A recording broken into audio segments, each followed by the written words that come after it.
నమస్కారం. ప్రతిధ్వనికి స్వాగతం. ప్రపంచం ఇంధన గండం ముందు నిలిచింది.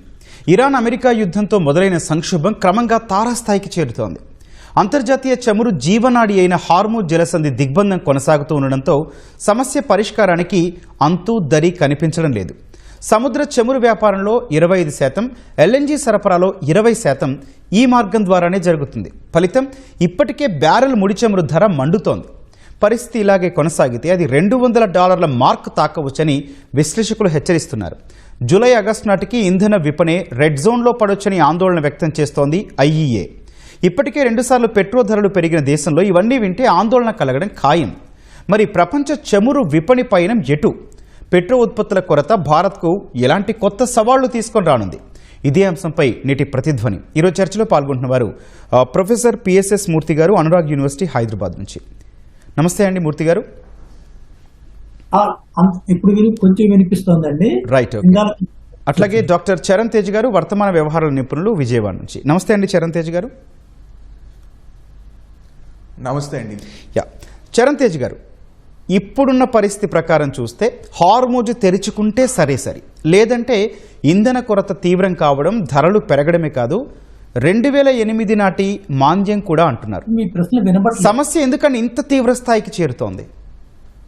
చరణ్ తేజ్ గారు. మేజర్గా ఇప్పుడు ఇంటర్నేషనల్ ఎనర్జీ ఏజెన్సీ అనేది జనరల్గా మన ఎనర్జీ ప్రైజెస్ని ట్రాక్ చేస్తూ ఉంటుందండి. సో అది చెప్తుంది ఏంటంటే జూలై ఎండ్ కానీ ఓపెన్ అవ్వకపోతే స్ట్రైట్ ఆఫ్ హార్మూజ్, అక్కడ మనకు రెడ్ జోన్ అనేది క్రియేట్ చేయడం జరుగుతుంది. అంటే ఇంధన ధరలు $200 పర్ బ్యారెల్ రీచ్ అయ్యే ఛాన్స్ ఉంది త్వరగా ఓపెన్ అవ్వకపోతే అని అది విశ్లేషించింది. దీని ప్రకారం చూస్తే మనకు every day 20 million barrels per day straight of Hormuz నుంచి వస్తుంది. కానీ ఎప్పుడైతే దీన్ని మూసేయడం జరిగిందో ఇరాన్ సంక్షోభం వల్ల 14 మిలియన్ బ్యారెల్స్ పర్ డే రావడం ఆగిపోయిందన్నమాట. దీనివల్లే ఈ ఇంధన కొరత జరగడం, ఇండియాలో 2 సార్లు మనం ఇంక్రీజ్ చేయాల్సి రావడం ప్రైజెస్. సో అది జరుగుతుంది. సో ఇది కంటిన్యూ అయ్యే ఛాన్స్ ఉందా అంటే ఎస్, కంటిన్యూ అయ్యే ఛాన్స్ ఉంది అంటిల్ యుఎస్ ఇరాన్ ఇష్యూ ఎప్పుడు మనం పీస్ వచ్చే సమయం ఉన్నప్పుడు. సో దీనివల్ల మనం అనుకుంటున్నాం ఏంటంటే ఓన్లీ ఆయిల్ ప్రైజే పెరుగుతుంది కదా, పెట్రోల్ డీజిల్ రేట్లే పెరుగుతున్నాయి కదా, దానివల్ల ఏమవుతుంది అనుకోవచ్చు. పెట్రోల్ డీజిల్ ధరలు పెరగడం వల్ల ఖచ్చితంగా ట్రాన్స్పోర్ట్ ధరలు పెరుగుతాయి. దానివల్ల ఫుడ్ ఇన్ఫ్లేషన్ వచ్చే ఛాన్స్ ఉంది. దానివల్ల కరెంట్ అకౌంట్ డెఫిసిట్ ఇంపాక్ట్ అయ్యే ఛాన్స్ ఉంటుంది అనమాట. ఎందుకంటే ఎవ్రీ సంవత్సరం ఇంటర్నేషనల్ ఎనర్జీ ఏజెన్సీ చెప్తున్నది ఏంటంటే $1 పెరిగితే చాలు ఇంధన ధరలు 13,000 నుంచి 17,000 కోట్ల అదనపు భారం ఇండియా మీద పడుతుందని ఎప్పుడు విశ్లేషిస్తూ ఉంటుంది. సో అందుకే ఇది 2008 ఎకనామిక్ క్రైసిస్ సిచ్యువేషన్కి దగ్గరగా ఉందని ఈవెన్ వైట్ హౌస్ ఎనర్జీ కూడా దాన్ని ధృవీకరించింది అనమాట. Right, okay. చరణ్ తేజ్ గారు, ఇంకొక విషయం, ఇప్పటికే ఐఈఏ కూడా చాలా క్లియర్గా చెప్పింది రెడ్ జోన్లోకి ప్రపంచ ఇంధన విపణి అని. అయితే ముడి చమురు కూడా $200 చేరొచ్చని బాంబు లాంటి వార్త కూడా చెప్పింది. సో ఇంధన రంగంలో ఇప్పుడు అసలు ఏం జరుగుతోంది? ఇప్పుడు ప్రస్తుతం ఇంధన రంగంలో జరుగుతున్నది ఏంటంటే యుఎస్ ఇరాన్ వార్ కానీ ఆగిపోకపోతే మనం ఆల్టర్నేట్ సోర్సెస్ ఆఫ్ ఎనర్జీ పైన ఫోకస్ చేయాల్సి రావచ్చు. ఎందుకంటే మీరు చూస్తే ఓపీఈసీ కంట్రీస్ అంటాం, organisation for petroleum exporting countries అంటాం. ఇవన్నీ కలిసి ఒక గ్రూప్ లాగా ఫామ్ అవుతాయి సౌదీ అరేబియా నేతృత్వంలో. 1970s ఫామ్ అవుతుంది ఈ గ్రూప్. రీసెంట్గా మీరు అబ్జర్వ్ చేస్తే దీని నుంచి ఖతార్ బయటకు వచ్చేసింది, యునైటెడ్ అరబ్ ఎమిరేట్స్ బయటకు వచ్చేసింది. ఎందుకంటే ఈ ఇంధన కొరత వల్ల కోల్పోతుంది ఓన్లీ వేరే కంట్రీస్ లైక్ ఇండియానే కాదు, మాకొచ్చేది కూడా మేము కోల్పోతున్నామని యుఏఈ, ఖతర్ వాపోయిందనమాట. ఇప్పుడు Qatar every year 5 million metric tons generate చేయగలదు. కానీ ఈ ఓపీఈసీలో ఉండడం వల్ల 3.5 మిలియన్ మెట్రిక్ టన్స్ మాత్రమే మేము జనరేట్ చేయగలుగుతున్నాం. అంటే మా కంట్రీ కోల్పోతుంది. ఇలా ఆల్టర్నేట్ సోర్సెస్ వెతుక్కుంటున్నాయన్నమాట ఇన్కమ్ కోసం. ఏవి ఆల్రెడీ వెస్ట్ ఏషియన్ కంట్రీస్. కానీ ఏవైతే ముడి చమురు తీసుకునే పొజిషన్లో ఉన్నాయో లైక్ ఇండియా అయ్యుండొచ్చు, చైనా అయ్యుండొచ్చు, జపాన్ అయ్యుండొచ్చు, ఈ కంట్రీస్ ఆల్టర్నేట్ రూట్స్ వెతుకుతున్నాయన్నమాట. అది యుఎస్ నుంచి కొనుక్కోవడం అయ్యుండొచ్చు, రష్యా నుంచి కొనుక్కోవడం అయ్యుండొచ్చు, వెనిజులా నుంచి కొనుక్కోవడం అయ్యుండొచ్చు, బ్రెజిల్ నుంచి, and west Asian countries, west African countries, Nigeria, Angola అయ్యుండొచ్చు. ఈ ఆల్టర్నేట్ మార్కెట్స్ని మనం ట్యాప్ చేస్తున్నాం అనమాట. Right, okay. సార్ మూర్తి గారు, ఈ పరిణామాలు ఇలాగే కొనసాగుతూ ఉన్నాయి. కానీ ఇప్పటికే 2 సార్లు పెట్రోల్ ధరలు పెంచారు. అంతర్జాతీయ పరిస్థితుల నేపథ్యంలో ఆ పెంపు ఎక్కడి వరకు వెళ్ళొచ్చు, అందరి ఆ ప్రభావం ఎలా పడే ప్రమాదం ఉందండి? పెట్రోల్ ధరలు పెరగడం ఖచ్చితంగా అన్ని రంగాల మీద పడుతుందండి. ముఖ్యంగా ఆసియా, ఆఫ్రికా దేశాలకి విపరీతంగా ఉంటుంది. అయితే ప్రపంచవ్యాప్తంగా కూడా పెట్రోల్ ధరలు పెరుగుతున్నాయి, అమెరికాలో కూడా పెరుగుతున్నాయి. అది ఆ వార్త మనకి ఏమీ ఆనందాన్ని కలగనివ్వదు. మన భారతదేశంలో పెట్రోల్ ధరలు పెరగడం వల్ల హైపర్ ఇన్ఫ్లేషన్ కూడా వచ్చే అవకాశం ఉంది. అంటే ఇప్పుడు చాలా మంది ఏమంటున్నారంటే ఈ పెట్రోల్ ధరలు 125 నుంచి 130 రూపాయల దాకా కూడా లీటర్కి వెళ్లే అవకాశం ఉంది. ఎందుకంటే అంతర్జాతీయ సంక్షోభం నివారించబడకపోతే. అయితే ఎప్పుడైతే మనకి ద్రవ్యోల్బణం పెరుగుతుందో దానికి రకరకాల రంగాల మీద ఆ ప్రభావం పడుతుందండి. ముఖ్యంగా వ్యవసాయ రంగంలో తీసుకుంటా ఉంటే ఫర్టిలైజర్స్ కాస్ట్స్ పెరుగుతుంది, యూరియా కాస్ట్ పెరుగుతుంది. తయారీ రంగంలో కూడా ముడిసరుకు కొంచెం పెట్రోలియం ఆధారితంగా ఉంటాయి కాబట్టి ఆ వ్యయం కూడా పెరుగుతుంది. అదే కాకుండా ఈ సేవా రంగాలు అంటే మన టూరిజం కూడా దెబ్బతింటుంది, హోటల్ ఇండస్ట్రీ కూడా దెబ్బతింటుంది. ఈ చిన్న చిన్న హోటళ్ళు, ఆ చిన్న చిన్న బడ్డీ షాపుల్లో పెట్టుకుని బతికే వాళ్ళ బతుకు చాలా దుర్భరం అవుతుందండి. ఎందుకంటే వాణిజ్యపరంగా సిలిండర్ లభ్యత చాలా కష్టమవుతుంది, ధర కూడా పెరుగుతుంది. ఇదే కాకుండా ఈ current account deficit, current account లోటు కూడా ఎక్కువ అవుతుందండి. ఎప్పుడైతే కరెంట్ అకౌంట్ లోటు పెరుగుతుందో మన రూపాయి వాల్యూ ఇంకా క్షీణించి రూపాయి ఇంకా పతనం చెందే ఆ పరిస్థితి ఉంది. మనకున్న పరిస్థితులు బట్టి మనం 85% ముడి చమురు దిగుమతి చేసుకుంటున్నాం కాబట్టి ఈ సమస్య ఇంకా జటిలంగా ఉంటుంది. హర్మోజ్ జలసంధిని గనక వాళ్ళు తెరవకపోతే ప్రతిరోజు హర్మోజ్ జలసంధి నుంచి 14 మిలియన్ పీపాల చమురు ప్రపంచ మార్కెట్ వెళ్తుందని. అదైతే ఎప్పుడైతే క్లోజ్ అయిందో చాలా కష్టం అవుతుంది. మూర్తి గారు, మీరు చెప్తున్న ప్రకారమే ఇప్పుడు హార్మోజ్ తెరుచుకోవడం, తెరుచుకోకపోవడం ప్రపంచ దేశాల తలరాతలను నిర్ణయించబోయే అంశంగా కూడా కనిపిస్తోంది. వీటిలో దేనికి అవకాశం ఉంది? అది ఏ అంశాలపై ఆధారపడి ఉందండి? అంటే ఒకటండి, ఇప్పుడు ఈ హర్మోజ్ జలసంధిని తెరవడం అన్నది ఈ అమెరికా వాళ్ళు చేస్తున్నటువంటి వాళ్ళ బలాన్ని ఉపయోగిస్తున్నారు. ఎందుకంటే ఇప్పుడు అమెరికా గనక మన భారతదేశానికి ఏమంటుంది, నేను మీకు కావాల్సిన ఆయిల్ సప్లై చేస్తాను, వెనిజులా నుంచి ఇస్తాను నేను అని చెప్పి మొత్తం మీద ఈ సప్లై అంతా వాళ్ళ వైపు డైవర్ట్ చేసుకుని మనం వాళ్ళ మీద ఆధారపడేలాగా చేస్తుందండి. దీనివల్ల ఏమవుతుందంటే మనకి ఆయిల్ ఇంపోర్ట్ చేసుకున్నప్పటికీ కూడా వెసులుబాటు ఎక్కువ ఉండకపోవడం వల్ల విదేశీ మార్గద్రవ్యం మీద బాగా ఎఫెక్ట్ పడుతుంది. తర్వాత ఈ వెనిజులా నుంచి తెచ్చుకున్న ఆయిల్ కొంచెం భారంగా ఉంటుందండి. దాన్ని ప్రాసెసింగ్, శుద్ధి చేయడానికి కూడా చాలా వ్యయం అవుతుంది. అదే మామూలుగా బ్రెంట్ క్రూడ్ అయితే కొంచెం స్వీట్ ఆయిల్ అంటారంటే దాంట్లో సల్ఫర్ తక్కువగా ఉండడం వల్ల దాని ప్రాసెసింగ్ కూడా తొందరగా అయ్యి మనకి వ్యయం తక్కువ అవుతుంది, రిఫైనరీ వ్యయం తక్కువ అవుతుంది. ఇదంతా ఏంటంటే అమెరికా వాళ్ళు చేయబోతున్న ఆధిపత్యం అన్నమాట. ఎలాగైనా కానీ ఆయిల్ మార్కెట్ ని నేను కంట్రోల్ చేయాలి అన్న ఉద్దేశం. చరణ్ గారు, మీరేం చెప్తారు సార్? మనకి ఏ అవకాశం కనిపిస్తుంది? హార్మూజ్ అంశం ప్రపంచ దేశాల తలరాతను నిర్ణయించబోయే అంశంగా కనిపిస్తుంది కాబట్టి దేనికి అవకాశం ఉందంటారు? ఇప్పుడు మీరు చూస్తే లాస్ట్ ఏప్రిల్ నుంచి 2 వారాల పాటు సీజ్ ఫైర్ ప్రకటించడం జరిగింది. ఏది ఇరాన్ పైన వేసే దాడుల మీద యుఎస్. ఇప్పుడు రీసెంట్గా మీరు చూస్తే 2 రోజుల ముందు చైనాలో మన ఈ డొనాల్డ్ ట్రంప్ అయ్యుండొచ్చు, జీ జిన్పింగ్ మీట్ అయ్యి వాళ్ళు దీనికి సంబంధించి కూడా చర్చించడం జరిగింది. ఇరాన్ ఇష్యూ అనేది ఓన్లీ ఒక కంట్రీ ఇష్యూ కాదు, మొత్తం గ్లోబల్ ఇష్యూగా టర్న్అవుట్ అయిపోయింది. ఎందుకంటే మీరు జనరల్గా అబ్జర్వ్ చేస్తే ఐఎంఎఫ్ ప్రొజెక్షన్స్ ఇస్తుంది అనమాట. ఎవ్రీ ఇయర్ వరల్డ్ ఎలా గ్రో అవుతుంది, వరల్డ్ ఎకానమీ ఎలా గ్రో అవుతుంది. ఈ స్ట్రెయిట్ ఆఫ్ హార్మోజ్ ఇంపాక్ట్ అనేది వరల్డ్ ఎకానమీ పైన కూడా పడుతుంది. వరల్డ్ ఎకానమీ చాలా లీస్ట్లోకి వెళ్ళిపోయే ఛాన్స్ ఉందని ఇంటర్నేషనల్ మానిటరీ ఫండ్ కూడా చెప్పింది అనమాట. అలా వరల్డ్ ఇంపాక్ట్ ఎక్కువ ఉంది దీని మీద. ఇప్పుడు మన పాకిస్తాన్ నేతృత్వంలో పాకిస్తాన్ మీడియేషన్ చేస్తుంది అని డొనాల్డ్ ట్రంప్ అంటున్నారు. చూద్దాం అది ఎంతవరకు కరెక్టో కాదు. కానీ యుఎస్కి ఇరాన్కి మధ్య ఒక సంధి కుదిరితే స్ట్రెయిట్ ఆఫ్ హార్మోజ్ తొందరగా ఓపెన్ అయిపోతుంది. కానీ ఇక్కడ ప్రాబ్లం ఏంటంటే అది ఓపెన్ అప్ అయినా సరే మన బ్రెంట్ క్రూడ్ యొక్క ప్రైజెస్ తగ్గాలి అంటే ఖచ్చితంగా సెప్టెంబరో లేకపోతే ఇయర్ ఎండింగ్ టైమో పడుతుంది. అంటే $80 పర్ బ్యారెల్ రావడానికి ఇప్పటికిప్పుడు ఓపెన్ అయినా సరే ఒక సంవత్సరం టైం ఖచ్చితంగా పడుతుంది. సో అది మనం ఆలోచించాలన్నమాట. మూర్తి గారు, కేంద్ర ప్రభుత్వం ఇప్పటికీ మన వద్ద 60 నుంచి ఒక 74 రోజులకు సరిపడా వ్యూహాత్మక నిల్వలు ఉన్నాయని చెబుతోంది.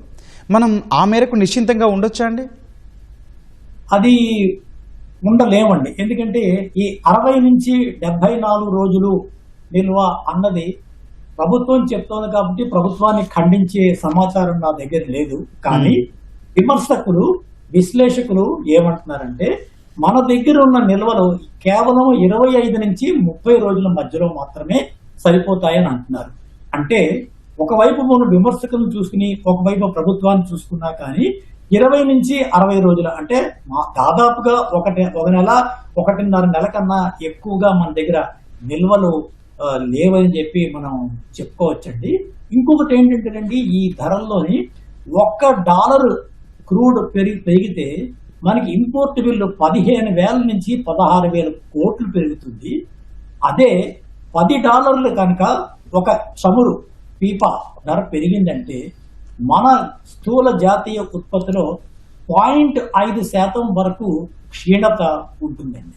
కాబట్టి నేను అంటుంది ఏంటంటే ఈ స్ట్రాటజిక్ రిజర్వ్స్ అన్నది ఆ వివాదాంశానికి మనం వెళ్ళలేను. కానీ ఇది బద్దంగా చెప్పలేము. మనకి ఎక్కువ ఉండాలి. చైనా లాగా కనీసం 6 నెలల వరకు ఉండాలి. కానీ మనం అలాగా పోల్చుకుని మనం ఏమీ చేయలేమండి. ఉన్న పరిస్థితులు బట్టి ఎంత త్వరగా యుద్ధం ముగించాలని కోరుకోవడం ఒకటి, తర్వాత ప్రత్యామ్నాయంగా మన రకరకాల దేశాల నుంచి, వెనిజులా నుంచి అవ్వచ్చు, రష్యా నుంచి అవ్వచ్చు, అమెరికా వాడే చాలా ఇస్తాన్నాడు కాబట్టి త్వరితంగా వాటిని తెచ్చుకునేలా చేయడము. ఇటుపక్కన హర్మోజ్ జలసంధికి మన నౌకలు కొన్ని వెళ్ళాయి. అవి త్వరగా కనీసం కొన్ని కనుక మనకు రాగా ఎల్పిజి కానీ ముడిచముడు కానీ వస్తే కొంతలో కొంత మనం బయటపడచ్చు. కానీ ఏది ఏమైనా ఇప్పటికిప్పుడు యుద్ధం ఆగినా కూడా పరిస్థితి అంత ఆశాజనకంగా లేదు. మన ఈ 2026 సంవత్సరం వరకు కూడా కొంచెం ఈ అనిశ్చిత పరిస్థితి ఉంటుంది. కానీ ఒకవేళ కనుక ఈ యుద్ధం ఇంకా పెరిగిందంటే ఇంకా మనం తీవ్ర సంక్షోభంలోకి నెట్టబడతాం. మూర్తి గారు, ఎప్పుడు డేంజర్ జోన్గా భావించవచ్చు? ఈ వ్యూహాత్మక నిల్వలు ఎంతవరకు తరిగిపోతే ఒక డేంజర్ జోన్లో ఉన్నాము అని భావించవచ్చు? ఈ డేంజర్ జోన్ అన్నది మన అంతర్జాతీయ ఎనర్జీ అసోసియేషన్ వాళ్ళు చెప్పారండి.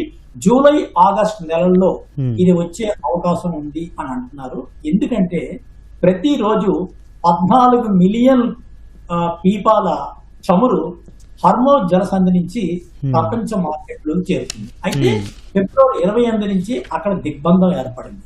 అంటే ఈ హర్మోజ్ జలసంధి నుంచి అండి 20% వరకు ప్రపంచానికి కావాల్సిన ఆయిల్, క్రూడ్ ఆయిల్ సప్లై అవుతుంది. అది ఇప్పుడు ఒక చోక్ పాయింట్ అంటారు ఇంగ్లీష్ లో, అది అయిపోయింది.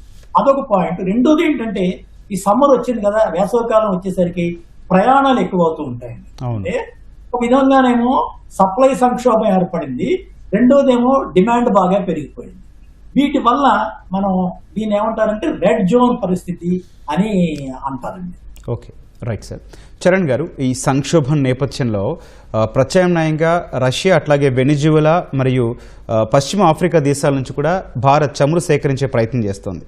ఆ ప్రయత్నాలు ఎంతవరకు వచ్చాయండి? సార్, మనకున్న ఇన్ఫర్మేషన్ ప్రకారం 40 కంట్రీ నుంచి మనం ఆల్టర్నేట్గా ఆయిల్ కొనడం జరుగుతుంది. కానీ ఇక్కడ ప్రాబ్లం ఎక్కడొస్తుందంటే అది చాలా లాంగ్ రూట్స్ అనమాట. ఇప్పుడు చూడండి, రష్యా నుంచి ఆయిల్ తీసుకోవడం ఈజీయా, వెస్ట్ ఏషియా నుంచి ఆయిల్ తీసుకోవడం ఈజీ అంటే వెస్ట్ ఏషియా నుంచే ఈజీ అంటాం. ఎందుకంటే స్ట్రైట్ ఆఫ్ హార్మూజ్ మనకి ఇరాన్ దగ్గర ఉంటుంది, ఇరాన్ దగ్గర నుంచి మనకి ఇండియా చాలా దగ్గర. కానీ రష్యా నుంచి చమురు తీసుకోవాలంటే ఎంత షిప్పింగ్ కాస్ట్ అవుతుంది, లాజిస్టిక్ కాస్ట్ పెరుగుతుంది. సో ఇవన్నీ ఆలోచించి ఇప్పుడు వెనిజులా అయినా సరే నాకు పసిఫిక్ ఓషన్ నుంచి స్ట్రైట్ ఆఫ్ మలక్కా దాటి మళ్ళీ ఆ చోక్ పాయింట్ దాటి మళ్ళీ ఇండియాకి రావాలి. సో ఈ కాస్ట్ పెరిగే ఛాన్స్ ఉంది. అంటే అక్కడ కూడా నాకు చివరికి ఇండియాకి రీచ్ అయ్యేలోపు స్ట్రైట్ ఆఫ్ హార్మూజ్ నుంచి పడే కాస్ట్ కన్నా ఇక్కడ ఎక్కువ కాస్ట్ పడుతుంది. సో అది కూడా బెనిఫిట్ లేదు ఇండియాకి. సో అందుకనే ఇండియా ఏం ఆలోచించాలంటే ఆల్టర్నేట్ ఫ్యూయల్ రిసోర్సెస్ లైక్ అది హైడ్రోజన్ అయి ఉండొచ్చు, లేదా ఆల్టర్నేట్ సోలార్ ఎనర్జీ ఉండొచ్చు, విండ్ ఎనర్జీ, ఎలక్ట్రిక్ వెహికల్స్ మీద కాన్సన్ట్రేట్ చేయాలి. ఇంతకుముందు మూర్తి గారు చెప్తున్నట్టు మన స్ట్రాటజిక్ పెట్రోలియం రిజర్వ్స్ మనకు సరిపోవండి. ఎందుకంటే 5.33 మిలియన్ మెట్రిక్ టన్స్ మాత్రమే స్ట్రాటజిక్ పెట్రోలియం రిజర్వ్స్ ఉన్నాయి. అవి చూస్తే గవర్నమెంట్ మెయింటైన్ చేసేటి అది 9-10 రోజులకు మించి ఉండవు. అదే ఆయిల్ కంపెనీస్ దగ్గర మెయింటైన్ చేసేది దగ్గర ఒక 60 to 70 డేస్ ఉండొచ్చు. కానీ ఇప్పుడు సార్ చెప్పినట్టు అది నిజమో కాదో కూడా మనకు ఐడియా లేదు. అందుకనే చైనా లాగా ఎక్కువ రిజర్వ్స్ మెయింటైన్ చేయడము, లేదా యుఎస్ దగ్గర మీరు చూస్తే 714 మిలియన్ మెట్రిక్ టన్స్ ఉంది. మన దగ్గర ఎంత అండి? 5.33 మిలియన్ మెట్రిక్ టన్స్ ఉంది. సో అలా మనం స్ట్రాటజిక్ పెట్రోలియం రిజర్వ్స్ మెయింటైన్ చేసినా సరే ఆల్టర్నేట్ ఫ్యూయల్ రిసోర్సెస్ మనం చూసుకోవాల్సిందే. లేకపోతే ఇండియాకి దెబ్బ పడే ఛాన్స్ ఎక్కువే ఉంటుంది. బికాస్ ఆఫ్రికాలో మీరు వెస్ట్ ఆఫ్రికా మీరు అబ్జర్వ్ చేస్తే నైజీరియా ఉండొచ్చు, అంగోలా ఉండొచ్చు, రిమైనింగ్ సహారన్ కంట్రీస్ అంటాం, సాహెల్ రీజన్ కంట్రీస్, ఇవి ఎప్పుడు మీరు చూస్తే టెర్రరిస్టులు ఎప్పుడు ఇక్కడ దాడులు జరుగుతూనే ఉంటాయి. సో అక్కడి నుంచి మనం చమురు తెచ్చుకోవాలన్నా సరే అక్కడ కూడా క్రైసిస్ నడుస్తూనే ఉంది. కాబట్టి మనం ఆల్టర్నేట్ సోర్సెస్ బెటర్ ఆప్షన్ అండి. ఈ సోర్సెస్ గురించి అండి భవిష్యత్తులో ఈ పరిణామాలన్నిటి ప్రకారం ఎటువంటి పాఠాలు నేర్చుకోవచ్చు అంటారు? సార్ ఇప్పుడు మీరు చూస్తే 96% వెహికల్స్ మన ఇండియాలో నడిచే 96% వెహికల్స్ అంటే 378 మిలియన్ వెహికల్స్ మనకు పెట్రోల్ డీజిల్ మీదే నడుస్తుంది. హార్డ్లీ 1.3% మాత్రమే ఎలక్ట్రిక్ వెహికల్స్ మీద నడుస్తున్నాయి. అదే చైనాలో మీరు అబ్జర్వ్ చేయండి, చైనాలో క్వైట్ ఆపోజిట్ ఉంటుంది.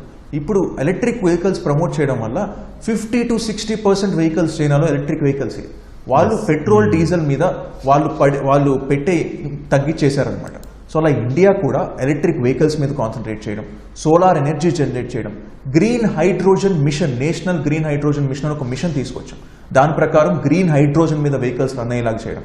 అంటే మెయిన్ ఫోకస్ మనం research and development on alternate fuels పైన కాన్సన్ట్రేట్ చేస్తే ఈ ఇంపాక్ట్ అనేది ఇప్పుడు ఓకే షార్ట్ టర్మ్ లో మనకు బాగానే ఉంది, లాంగ్ టర్మ్ లో మంచిగా మనకు ఈ వచ్చే ఛాన్స్ ఉంటుంది అనమాట దీనివల్ల. Right sir. మూర్తి గారు, పెట్రోల్ ధరల ఉత్పాతంతో కొన్ని రోజులుగా మనము రూపాయి మారకం విలువ ఇది అత్యంత ప్రభావితమవుతోంది, మనం చూస్తూనే ఉన్నాం.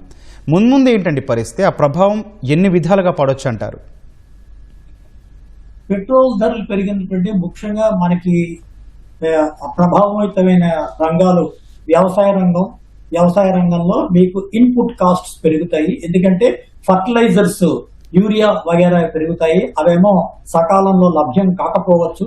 రెండోది ఉత్పత్తి రంగంలో కూడా దీని యొక్క ప్రభావం కనిపిస్తుంది, ఉత్పత్తి వ్యయం పెరుగుతుంది. తర్వాత ఈ సేవా రంగాల్లో కూడా గణనీయంగా కూడా మనకి వ్యయం పెరుగుతుంది, అదొక పాయింట్. రెండోది మనకి కరెంట్ అకౌంట్ డెఫిసిట్ అని అంటారు. ఈ కరెంట్ అకౌంట్ లోటు ఖాతా కూడా మనకి ఆ లోటు ఎక్కువైపోతూ ఉంటుందండి. మన ఏ వర్ధమాన దేశాన్ని తీసుకున్నా కానీ కరెంట్ అకౌంట్ డెఫిసిట్ ఉంటుందండి, సర్ప్లస్ ఉండదు. కానీ ఇది కొంతవరకు మనం భరించవచ్చు.